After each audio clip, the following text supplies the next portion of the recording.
Kaixo, Geurian 2018an kazetarien lanerako gida bat sortu genuen eta orain eguneratu dugu. Kazetarien lanerako gida bera desinformazioa saihesteko bide bat da, gainera propioa eta lan fluxuan txertatu du Geuriak, eta zenbait puntutan laburbiltzen saiatuko naiz. Hasieran lantaldearen erredakzio bilera, bertan gaien proposamena egiten da, helburu orokorrekin lotura aztertu eta eduki mota, ikuspegia eta formatu nagusia definitzen dira.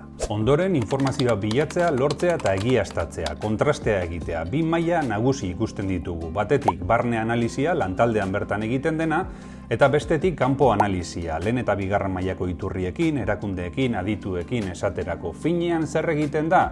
Bilaketa bat da, informazioa egiaztatzea eta bertsio ofizialak zalantzan jartzea, iturri eta bertsio ezberdinak lortzea.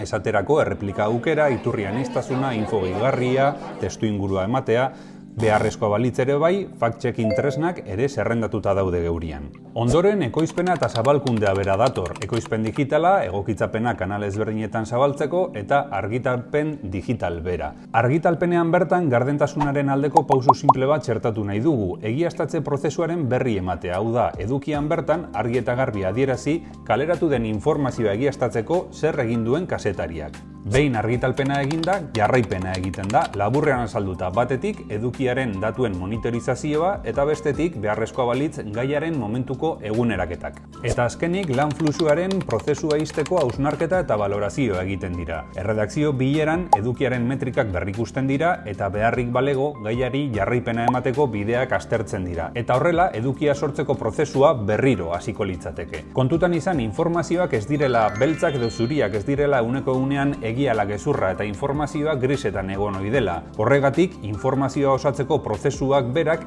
egiatik gertuago kokatuko gaitu. Lan fluxuaren eta egiaztatzeko bideak geuria.eus atarian ikusgai dituzue.